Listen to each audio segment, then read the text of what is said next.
یہ بہن نے پوچھا کہ کوئی اگر شخص یوں کہے کہ رشتہ دار جیسے کوئی خرابیاں کرتے ہیں، برائی کرتے ہیں،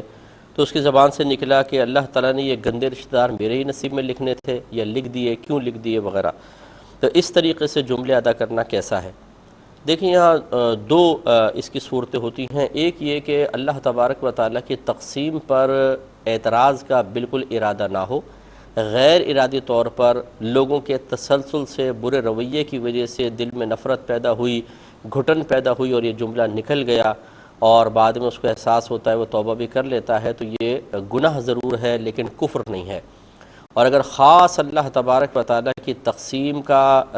پر اعتراض کا ارادہ ہے کہ اللہ نے ایسی قسمت کیوں بنائی ہے، یعنی یہ چیز ذہن میں آ چکی تھی پھر بھی اس کے باوجود اس قسم کے جملے کہہ رہے ہیں، تو یہ پھر انسان کو دائرہ اسلام سے باہر نکال سکتا ہے۔ وجہ اس کی یہ ہے کہ اللہ تبارک و تعالیٰ نے جو فیصلے کیے ہیں ہمارے حق میں بہت ہی حکیمانہ فیصلے ہیں۔ ہماری مثال بلا تمثیل میں سمجھانے کے لیے صرف عرض کر رہا ہوں، جیسے چھوٹے چھوٹے بچے ہوتے ہیں، ماں باپ ان کے ساتھ مختلف رویے اختیار کرتے ہیں جن میں سے بہت سارے بچوں کو سمجھ میں نہیں آتے، نہ ماں باپ کے فیصلے سمجھ میں آتے ہیں، نہ ان کا رویہ سمجھ میں آتا ہے، بھی کیوں ڈانٹ رہے ہیں، کیوں اگنور کر رہے ہیں، کیوں روڈلی گفتگو کر رہے ہیں، بچوں کو سمجھ میں نہیں آتا۔ اب وہ بچے اپنے ماں باپ پہ اعتراض کریں تو یقیناً سمجھانے والا یہی کہے گا کہ بیٹا بھی آپ بہت چھوٹے ہیں، ذرا بڑے ہو جاؤ، ماں باپ کے لیول پر آ جاؤ تو پھر آپ کو سمجھ میں آ جائے گا۔ بلا تمثیل اب میں یہ عرض کر رہا ہوں کہ اللہ تبارک و تعالی حکیم مطلق ہے، پوری کائنات کا نظام چلانے والا، جس نے چاند، سورج اور زمین بنائے۔ زمین کے اندر آپ دیکھیں، انسانوں کا نظام دیکھ لیں، غذا کی تقسیم کا نظام دیکھ لیں، کیا ایسا رب کریم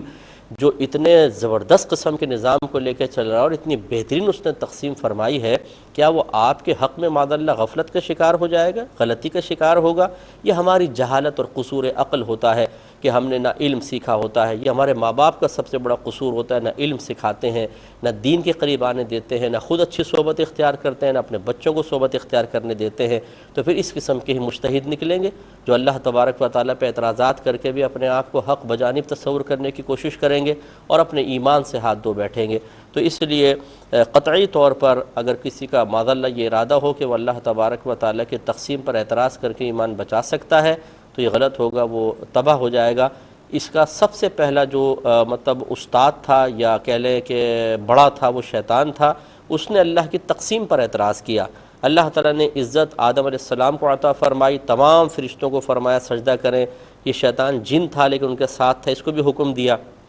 اس نے اس تقسیم پر اعتراض کیا کہ یہ عزت ان کو کیوں، مجھے کیوں نہیں دی؟ اس تقسیم پر اعتراض سے اس کا انجام کیا ہوا؟ ابا واستکبر وکان من الکافرین۔ اللہ تعالیٰ فرماتا ہے اس نے انکار کیا، تکبر کیا اور کفر کرنے والوں میں سے ہو گیا۔ تو ہوشیار رہیے، اس نے 80,000 برس عبادت کی تھی اللہ تعالیٰ کی، اور معلم الملکوت تھا، فرشتوں کو استاد تھا، اللہ نے ایمان چھین لیا تقسیم پر اعتراض کی وجہ سے۔ تو آپ اور میری حقیقت اور ہماری اوقات کیا ہے کہ ہم اللہ تبارک و تعالیٰ کی حکمتوں پہ اعتراض کریں، تو اللہ کی بارگاہ میں توبہ کریں اور تجدید ایمان، تجدید نکاح کریں اور آئندہ سے بچیں۔